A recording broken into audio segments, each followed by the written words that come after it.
So student next हमारे पास head and neck में आ जाती है फेस की एनाटमी। ठीक है, फेस की एनाटमी सिर्फ इस लिहाज से इंपॉर्टेंट है कि इसका ये जो पोर्शन आता है ना हमारे पास ये वाला इंपॉर्टेंट है। इसमें हमने क्या पढ़ना है, एक ओवरव्यू दूंगी आपको कि फेस की एक्सटेंशन कहाँ से कहाँ तक है। उसके बाद हम बात करेंगे फेस की स्केलेटल की बोन्स कौन सी इन्वॉल्व होती हैं फेस बनाने में। फिर हम इसकी स्किन की बात करेंगे। देन ये चीज़ बहुत इंपॉर्टेंट है कि फेस की सेंसरी सप्लाई किन नर्व से आती है, फेस की आर्टीरियल सप्लाई कहाँ से आती है, वीनस ड्रेनेज किन वेन्स के थ्रू होता है, लिम्फ ड्रेनेज किन लिम्फ नोड्स में होता है जाके। देन हम देखेंगे कि जो फेशियल मसल्स की एक्सप्रेशंस हैं वो और उनकी मोटर सप्लाई देखेंगे। ठीक है, तो स्टार्ट करते हैं। सबसे पहले ओवरव्यू में अब आपको पता है कि फेस हमारे पास कहाँ से कहाँ तक होते हैं। जो सुपरसिलरी आर्चेस होती हैं यहाँ से लेके मैंडिबल की लोअर बॉर्डर तक हमारे पास फेस है। ठीक है, और लेटरली कहाँ तक होता है, फेस ऑरिकल तक। ठीक है, तो ये सारे का सारा रीजन हमारा क्या कहलाता है, फेस कहलाता है। अब अगली बात ये है कि इस फेस के अंदर आपको कौन कौन से कॉन्टेंट्स नजर आ रहे हैं। अब आप देखें फेस के अंदर आपको क्या नजर आती हैं, ऑर्बिट्स हैं। ठीक है, जिनमें आइज होती हैं, फिर आपको नोज नजर आता है, फिर आपको जो है वो माउथ नजर आता है और साथ ही आपको ईयर्स भी नजर आते हैं। इसका मतलब है फेस की बहुत ज़्यादा फंक्शंस हैं। ये विजन में हमें हेल्प करता है, किसी चीज़ की स्मेल को सेंस करने में ऑल्फैक्टरी फंक्शन है इसका। उसके अलावा respiration, taste, food processing, vocalisation और कानों के थ्रू हेयरिंग वगैरह में ये सारे के सारे फेस के फंक्शन। और इंपॉर्टेंट चीज़ ये है कि फेस जो है वो किसी भी बंदे की क्रिटिकल आइडेंटिटी होती है, इसी के थ्रू हम बंदे को रिकग्नाइज कर सकते हैं। और जो फेशियल मसल्स हैं ना, जो फेशियल एक्सप्रेशन के मसल्स हैं वो नॉन वोकल कम्युनिकेशन में हेल्प करते हैं। जैसे बगैर बोले हम किसी को स्माइल दे सकते हैं, फेस के एक्सप्रेशंस के थ्रू गुस्से से देख सकते हैं, तो non vocal communication facial expression के थ्रू पॉसिबल है। अब बात करते हैं फेशियल स्केलेटन की, तो यहाँ से स्टार्ट करते हैं। सबसे पहले हम देखते हैं कि ये जो हमारा अपर जो है, अपर थर्ड है, मीडियल थर्ड है एंड लोअर थर्ड है, इनमें कौन कौन सी बोन्स इन्वॉल्व है। तो अपर थर्ड में क्योंकि आपको पता है सारा ऑर्बिट वाला रीजन आ रहा है, तो यहाँ पे सबसे ऊपर हमारे पास क्या है, ऑर्बिट के सुपीरियर बॉर्डर में फ्रंटल बोन है। लेटरल साइड पे अगर हम देखेंगे तो हमारे पास जो है वो जाइगोमेटिक बोन है। इंफीरियरली देखेंगे तो ये कौन सी है, मैक्सिला और जाइगोमेटिक है। और मीडियल साइड पे देखेंगे तो मैक्सिला और फ्रंटल है। फ्रंटल का मैक्सिलरी प्रोसेस है और मैक्सिला का फ्रंटल प्रोसेस है। तो ये ऑर्बिट में हमारी बोन्स हैं जो बाहर है। ठीक है, अब आई के अंदर जो बोन्स हैं वो तो अलग है। स्फिनॉइड का ग्रेटर एंड लेसर विंग आपको नजर आ रहा होगा, उसको छोड़ दे। हम फेस की ओवरऑल बात कर रहे हैं। ऊपर फ्रंटल है, साइडों पे हमारे पास जो है वो जाइगोमेटिक है, इंफीरियरली जाइगोमेटिक एंड मैक्सिला है, मीडियली मैक्सिला और फ्रंटल बोन है। ये तो हो गया अपर थर्ड। ठीक है, अब अगर हम मीडियल थर्ड की बात करेंगे तो मीडियल थर्ड में जो इंपॉर्टेंट बोन है वो हमारे पास कौन सी है, नीजल बोन के साथ साथ हमारे पास ये मैक्सिला है। ठीक है, जो क्या बनाती है, अपर जिसमें हमारे पास टीथ भी आ जाते हैं और मैक्सिलरी साइनसेस भी आ जाती हैं। और लोअर थर्ड में हमारे पास मैंडिबल है और इसके अपने टीथ हैं। ठीक है, बीच में हमारे पास नेजल बोन्स भी होती हैं जो आर्टिकुलेट करती हैं ऊपर फ्रंटल के साथ और नीचे मैक्सिला के साथ। और जो नोज का इन फ्रंट होता है ना वो हमारे पास आपको पता है कार्टिलेज से मिलकर बना होता है। तो ये फेस का पूरा फेशियल स्केलेटन हो गया। इसके बाद फेस की स्किन के बारे में यहाँ पे बता रहा है। उसके बाद हमारे पास अगर हम स्किन की बात करें तो जो स्किन होती है ना फेस की, वो हमारे पास बहुत सारे स्वेट एंड सीबेशियस ग्लैंड होते हैं, इसीलिए हमें स्किन पे बहुत ज़्यादा पसीना वगैरह आता है। उसके बाद आपने ये बताना है कि जो स्किन होती है ये अंडरलाइंग बोन्स के साथ कनेक्टेड होती है लूज कनेक्टिव टिश्यू की मदद से, और एज सच कोई डीप फेशिया स्किन में नहीं है। ठीक है, फेस में नहीं है। उसके बाद हम इंपॉर्टेंट चीज़ पे आ गए हैं जो इसकी नर्वस सप्लाई है और सेंसरी नर्व सप्लाई है। अब आपने याद रखना है कि हमारे पास जो फेस की स्किन को सेंसरी नर्व सप्लाई मिलती है ना, वो हमारे पास किससे मिलती है, मेजरली वो हमारे पास जो फिफ्थ क्रेनियल नर्व है जिसे हम ट्राइजेमिनल नर्व बोलते हैं, वो और उसकी तीनों ब्रांचेस। ठीक है, आपको पता है उसकी 3 ब्रांचेस होती हैं, V1, V2, V3। V1 में हमारे पास ऑप्थेल्मिक नर्व आ जाती है, यहाँ पे हमारे पास मैक्सिलरी नर्व आ जाती है और यहाँ पे हमारे पास क्या आ जाती है, मैंडिब्यूलर नर्व आ जाती है। ये सप्लाई करती है फेस की सारी स्किन को एक्सेप्ट 2 रीजन। 2 जगहों पे हमारे पास ट्राइजेमिनल नर्व सप्लाई नहीं करी। वो 2 रीजन कौन से हैं, एक तो वो पैरोटिड ग्लैंड का रीजन है जो फेस में लिटरली पड़ा हुआ होता है कानों की तरफ, और दूसरा एंगल ऑफ मैंडिबल है। ठीक है, मैंडिबल का क्या है, एंगल है। एंगल ऑफ मैंडिबल क्या होता है, जहां पे हमारे पास मैंडिबल के रेमाए और बॉडी आपस में अटैच होते हैं। ठीक है, तकरीबन ये जगह हमारे पास एंगल ऑफ मैंडिबल बनती है। और जो पैरोटिड ग्लैंड होता है, यहाँ पे पैरोटिड नोड्स के साथ यहाँ पैरोटिड ग्लैंड होता है, उसको ट्राइजेमिनल सप्लाई नहीं करी, बल्कि इन दोनों को सप्लाई करती है ग्रेट ऑरिक्यूलर नर्व। कौन सप्लाई करती है, ग्रेट ऑरिक्यूलर नर्व। इन 2 पॉइंट्स के अलावा बाकी पूरे फेस को कौन सप्लाई करेगी, हमारे पास ट्राइजेमिनल की तीनों ब्रांचेस सप्लाई करेंगी। अब तीनों ब्रांचेस की फर्दर सब ब्रांचेस होंगी, वो भी हम डिस्कस करेंगे। एक रफली आइडिया आपने याद रखना है कि जो ऑप्थेल्मिक नर्व है वो उन रीजन को सप्लाई करती है जो हमारे पास कहां से राइज होते हैं, फ्रंटोनेजल प्रोसेसेस से। ठीक है, और मैक्सिलरी नर्व उन रीजन्स को सप्लाई करती है जो मैक्सिलरी प्रोसेस से राइज होते हैं। अब मैक्सिलरी प्रोसेस, फ्रंटोनेजल प्रोसेस या मैंडिबुलर प्रोसेस क्या है, ये आप एम्ब्रियोलॉजी में पढ़ेंगे। डेवलपमेंटल प्रोसेसेस के दौरान ये अपीयर होते हैं फेस डेवलपमेंट में। फर्स्ट फेरेंजियल आर्ट से 2 प्रोसेस अपीयर होते हैं जिनको हम बोलते हैं maxillary process and mandibular process.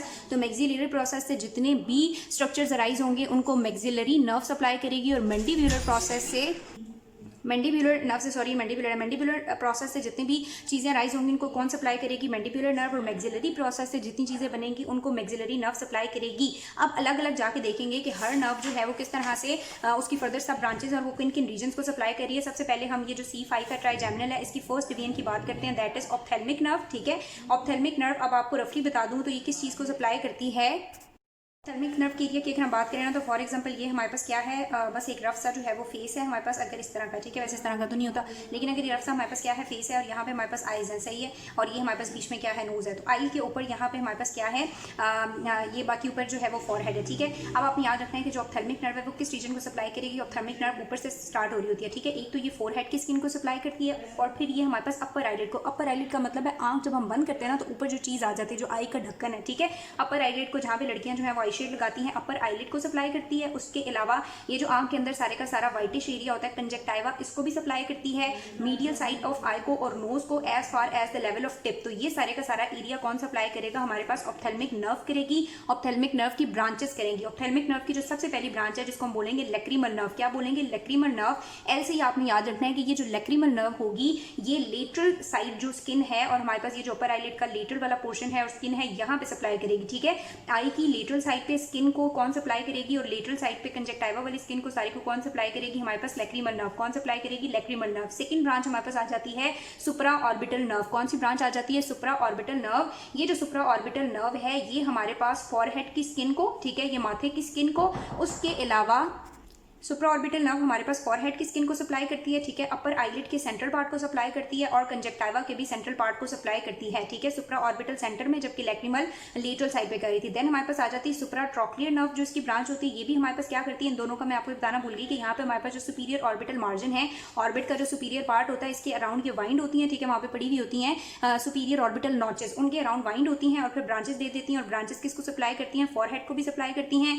और उसके अलावा हमारे पास अपर आईलिड की सरफेस को भी, स्किन को सप्लाई करती हैं और सेंट्रल पार्ट ऑफ कंजक्टाइवा को भी सप्लाई करती हैं। अब जो सुप्रा ट्रॉक्लियर नर्व है वो भी अगेन सुप्रा ऑर्बिटल नॉच के अराउंड वाइंड करेगी और बहुत सारी ब्रांचेस दे देगी और वो ब्रांचेस जो है इस फॉरहेड के लोअर पार्ट को सप्लाई करेंगी। उसके अलावा हमारे पास ये जो अपर आईलिड की मीडियल सरफेस बच गई है, मीडियन प्लेन की तरफ है, जो इसको सप्लाई करेगी और जो कंजक्टाइवा का मीडियल पोर्शन है सारे का सारा इसको सप्लाई करेगी। तो सुप्रा ट्रॉक्लियर मीडियल साइड है, ऑर्बिटल सेंटर में है और लैक्रिमल एल से आपने याद रखना लेटरल साइड पे है। देन हमारे पास नेक्स्ट जो ब्रांच होती है वो होती है इंफ्राट्रॉक्लियर। ठीक है, ये सुप्रा ट्रॉक्लियर के साथ ही कौन सी होती है? इंफ्राट्रॉक्लियर नर्व ब्रांच होती है। सारी ऑप्थेल्मिक की ब्रांचेस हैं। ये क्या करती है कि ये भी हमारे पास सप्लाई करती है बिल्कुल ये जो आंख की मीडियल साइड है, ठीक है, मीडियल साइड को भी सप्लाई करती है और मीडियल साइड ऑफ नोज को भी सप्लाई करती है। ठीक है, फिर हमारे पास आखिरी ब्रांच है इसकी जिसको हम कहते हैं एक्स्ट्रा नेजल नर्व। क्या कहते हैं? Extra nasal nerve. ये नेजल बोन्स के दरमियान से अराइज होती है और नोज को सप्लाई करती है as far as the level of tip. तो जितना हमने कहा था ऑप्थेल्मिक नर्व का रीजन है, यहाँ तक आपको नजर आ गया कि ऑप्थेल्मिक नर्व ने कैसे सप्लाई कर दिया।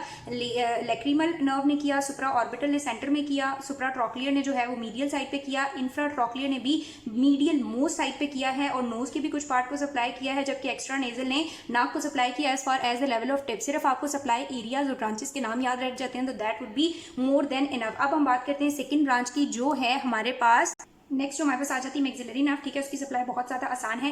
मैक्सिलरी नर्व कहाँ सप्लाई करेगी? जो रीजन यहाँ पे बच गए हैं, फॉर एग्जांपल लोअर आईलिड, ठीक है, आंख का नीचे की तरफ से भी तो कवर है ना, नीचे भी तो मस्कारा लगाते हैं उसके नीचे जो होता है। ठीक है, लोअर आईलिड हो गया। लोअर आईलिड के अलावा ये जो पोस्टीरियर की नोज की पोस्टीरियर साइड बनती है यहाँ पे भी मैक्सिलरी नर्व सप्लाई करती है। उसके अलावा हमारे ये जो चीक्स हैं, ठीक है, इनको सप्लाई करती है और जो अपर लिप है, क्या है, नोज के नीचे अपर लिप है, तो इसको भी मैक्सिलरी नर्व सप्लाई करेगी। और मैक्सिलरी की कौन सी ब्रांचेज होंगी? सुप्रा ऑर्बिटल के बिल्कुल नीचे की तरफ हमारे पास इसकी जो मेन ब्रांच आती है उसको हम कहते हैं infra orbital nerve. Infra orbital nerve ना यहाँ पे आके बहुत सारी ब्रांचेस देती है और इन सारे एरियाज को सप्लाई करती है, यानी लोअर आईलिड को भी सप्लाई करती है, नोज की पोस्टीरियर सरफेस को भी, लिप को भी और चीक्स को भी सप्लाई करती है। ये कौन सी ब्रांच हो गई? इसकी ब्रांच हो गई इंफ्रा ऑर्बिटल नर्व मैक्सिलरी की। नेक्स्ट ब्रांच होती है मैक्सिलरी की ज़ाइगोमेटिकोफेशियल नर्व। कौन सी? ज़ाइगोमेटिकोफेशियल नर्व, जो कि जो हमारे पास ज़ाइगोमेटिक बोन है उसके अंदर एक फोसा से पास करती है, इसकी ब्रांच होती है उसमें से पास करती है और हमारी जो चीक्स की प्रोमिनेंस है, लड़कियों को बात पता होगी जहाँ पे वो हाइलाइटर अप्लाई करती हैं, तो यहाँ पे हाइलाइटर वाली जगह पे इसकी दूसरी ब्रांच अप्लाई करती है जिसे हम क्या बोलते हैं? ज़ाइगोमेटिकोफेशियल नर्व। ज़ाइगोमेटिकोफेशियल नर्व, ठीक है। और फिर थर्ड ब्रांच जो इसकी है वो है हमारे पास ज़ाइगोमेटिको टेम्पोरल नर्व। कौन सी नर्व है? ज़ाइगोमेटिको टेम्पोरल नर्व, और वो ओवर द टेम्पल सप्लाई करती है एक फोरामेन में से गुजरने के बाद। तो मैक्सिलरी की 3 ब्रांचेज हैं। इंफ्रा ऑर्बिटल जो के सारे रीजन को सप्लाई करेगी, ये चीक्स की प्रोमिनेंस को सप्लाई करेगी